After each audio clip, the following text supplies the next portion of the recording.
It's week 49 of 2021. I'm Smita Nair. This is your weekly fix.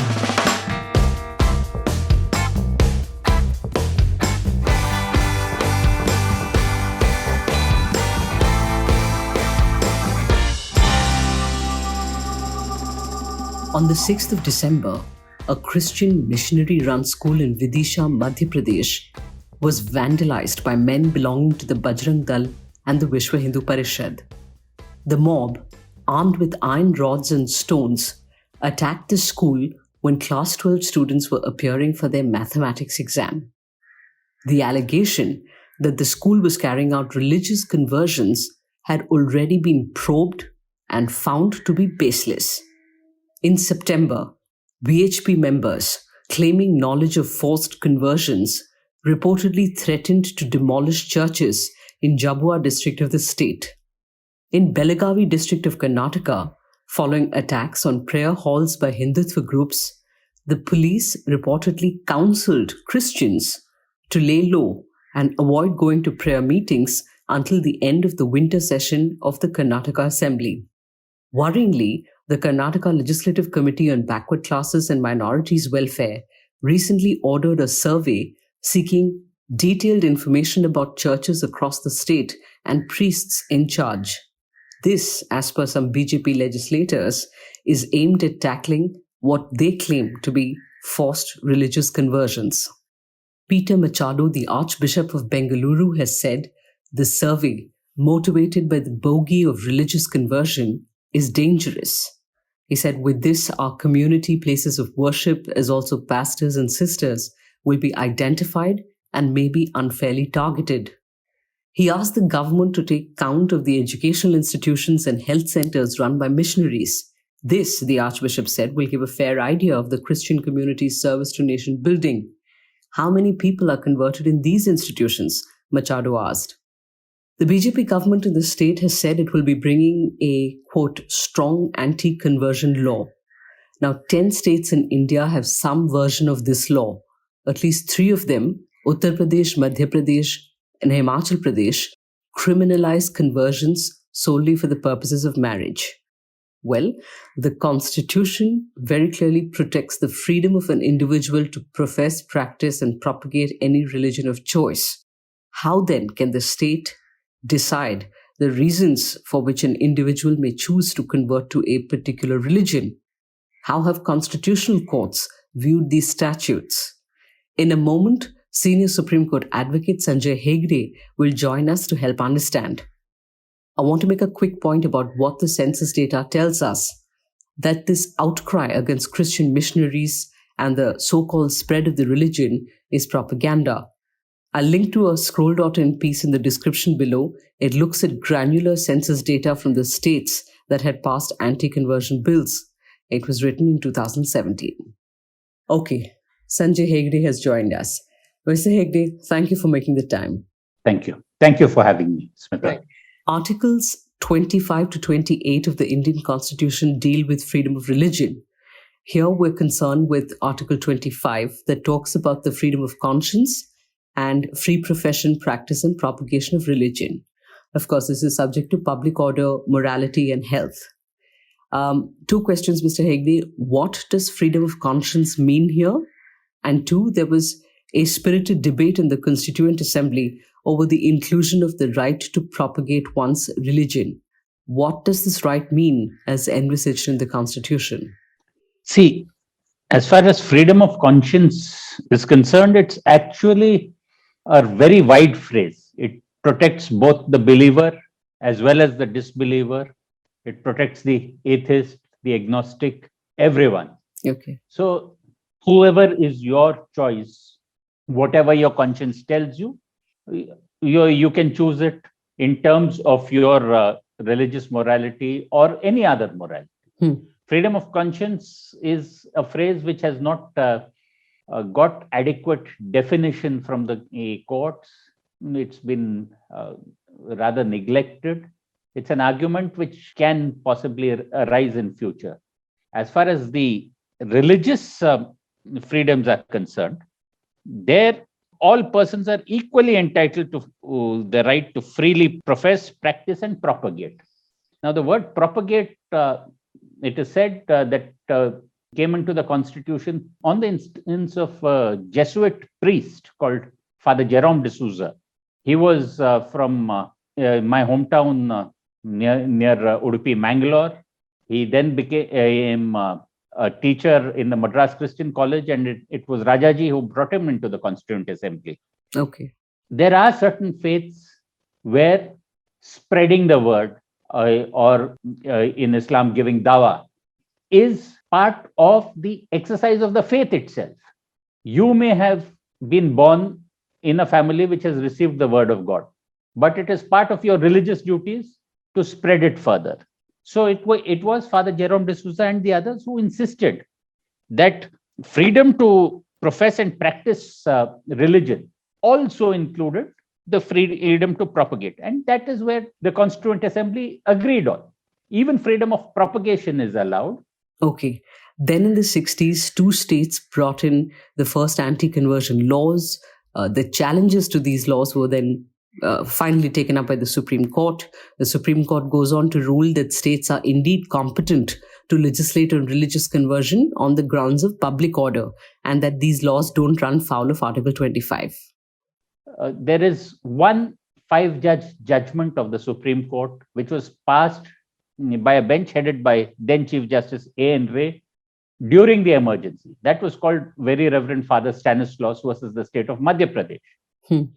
This issue of conversions and that, conversions could not be for allurements, etc., was exercising the legislatures of many of the states where there was, shall we say, states which are currently more or less aligned to the BJP, whether it was Madhya Pradesh or where there's a strong BJP or in those days the Jan Sangh presence.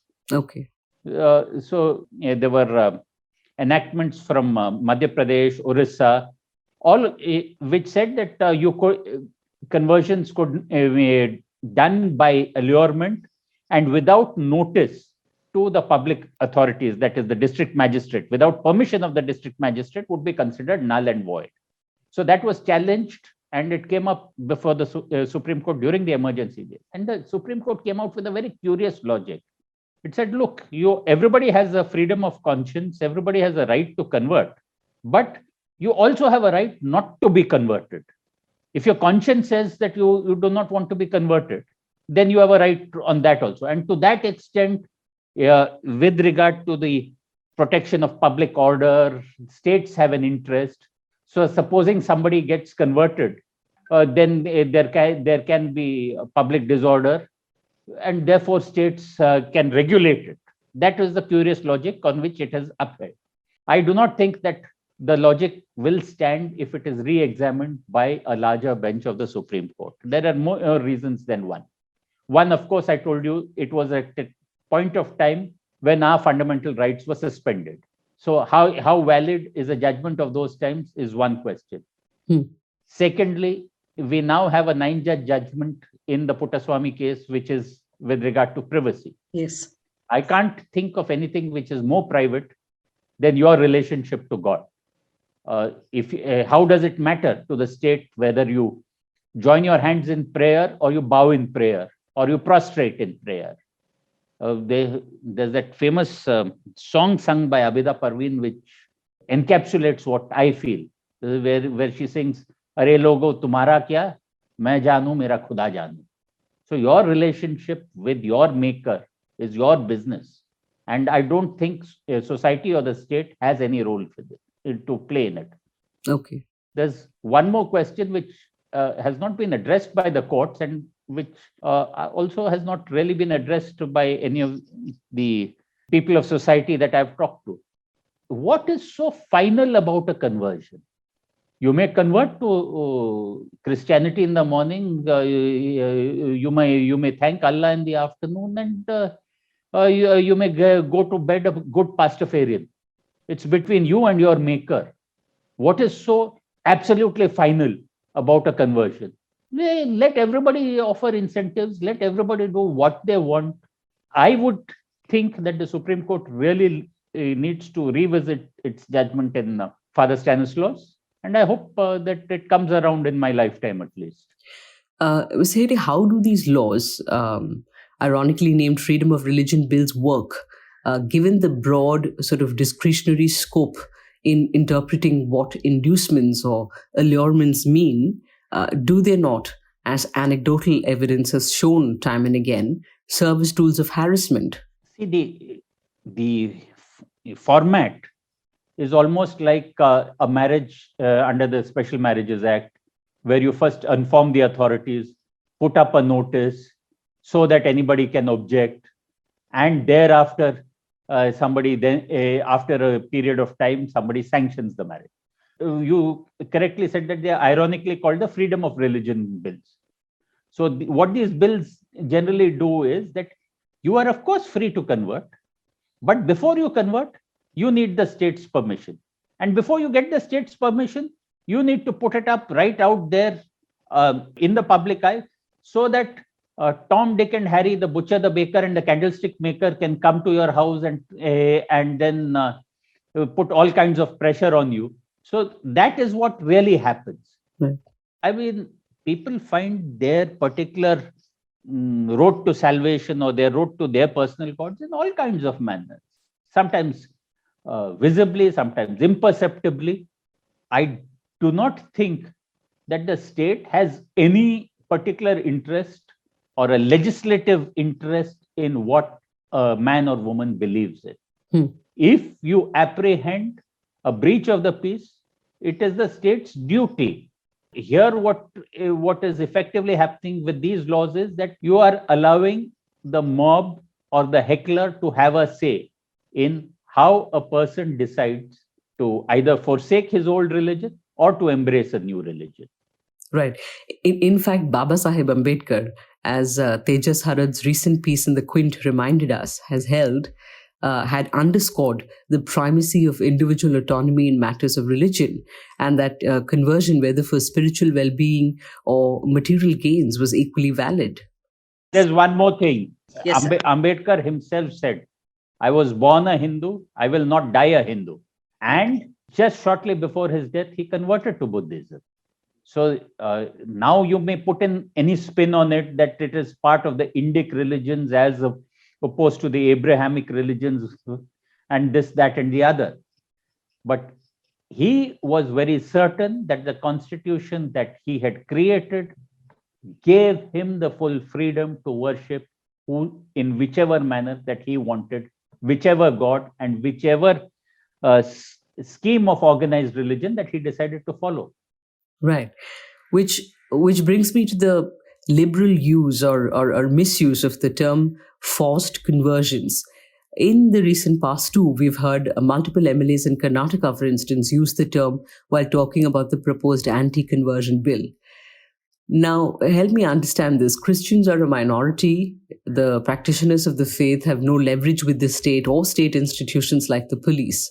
How then can they force anybody to convert? Or is this language sort of manifesting the paternalistic belief that Adivasis or Dalits or women are somehow incapable of making their own decisions and are susceptible to coercion or manipulation of some sort? No, not only paternalistic. In effect, what they are saying is that if you are born in a religion, you have no business changing it without the state's consent. I'm sorry, to my mind, it is almost like saying that if you were born in a household that supports Manchester United, you have no business supporting Arsenal. You are effectively stultifying a man's conscience when you deny him the right to change his mind, his or her mind, and to change the manner of worship. Okay. So forget the paternalistic part of it. And then comes the question of what is forced conversion? Nobody can hold a gun to your head and say, okay, now you become X or Y or anything else. And let's assume that is done. That somebody holds a gun to my head and say, okay, become a Christian. What then prevents me the next day when the gun is not there from coming back to Hinduism? Right. See, religious beliefs, during a course of a man or woman's life can change. There are people who have been totally atheistic all along, who then find solace in one God or the other. There are people who have been religious, who have said that, no, we don't believe in religion anymore. These are issues which are so personal and integral to a person's inner personality that you can neither force them nor can you regulate them. It is best that the law stays away from all these thickets. And Mr. Hegde, of the many anti-conversion laws enacted by various states, would it be correct to look at the Uttar Pradesh law as a particularly egregious case of encroachment on fundamental rights? It would seem that the law is aimed at stopping interfaith marriages. The case of Pinky from Moradabad immediately comes to mind as an example. Actually, Madhya Pradesh and Himachal Pradesh also have similar provisions. Well, I don't know why you can't convert for the purposes of marriage. And after the marriage takes place, if you reconvert, the marriage doesn't break, does it? So these are all, again, the state poking its nose where it is not required.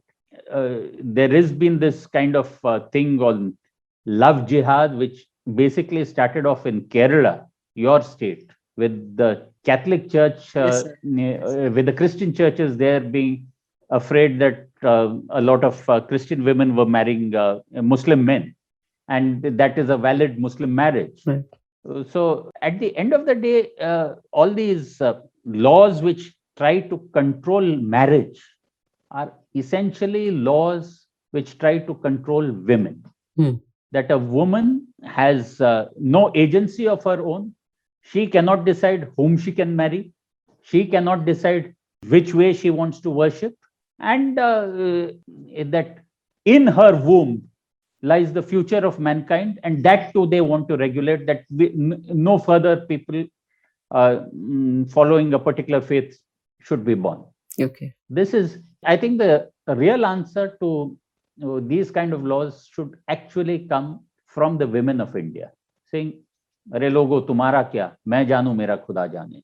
Well, sure, but in a country where a man chops off his sister's head for marrying a man of her own choice, in a country where courts still look to give custody of an adult woman to her parents, annihilating her very basic sort of fundamental rights, this is easier said than done. But Mr. Hegde, in conclusion, these recent developments in Madhya Pradesh and Karnataka, what do they portend? Are these, in your opinion, just sort of one-off developments, or are they alarming enough for say, constitutional courts to take note of? Well, I can't presume to tell you what constitutional courts will take note of and what they will not take note of. Often the powers of suo motu are exercised by judges whenever they feel compelled within themselves to exercise them. Okay. But at the end of the day, all that I want to say is that there is nothing called a virtuous mob or a mob with justification. If the state allows any mob of any kind to dictate the life of its citizens, then that particular state is a failed state. Right. We have seen across the border where similar religiously inclined mobs have caused great vengeance and great destruction. Right. We thought we were different. But then, as Fahmida Riaz famously said, "Tum bilkul hum jaise nikle, ab tak kahan chupe the bhai." Well, what does one say? That is a sobering note to end on. Mr. Hegde, I want to thank you for making the time. Thank you. Thank you, Smita. Thanks also to our listeners. I'll be back next Friday.